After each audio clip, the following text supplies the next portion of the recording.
Pakistan's Federal Minister for Planning, Development and Special Initiatives, Ahsan Iqbal, has hailed the China-Pakistan Economic Corridor as a testimony to Pakistan's deep-rooted friendship with China on Thursday.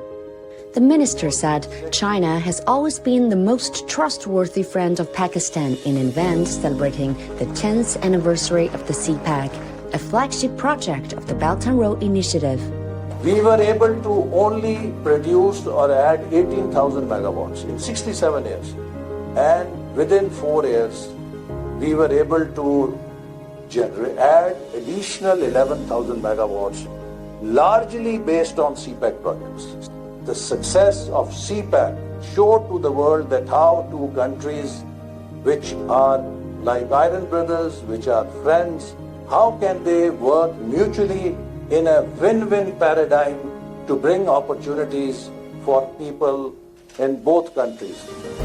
Launched in 2013, the CPEC is a corridor linking the Gwadar port in southwestern Pakistan with Kashgar in northwest China's Xinjiang, which highlights energy, transport, and industrial cooperation.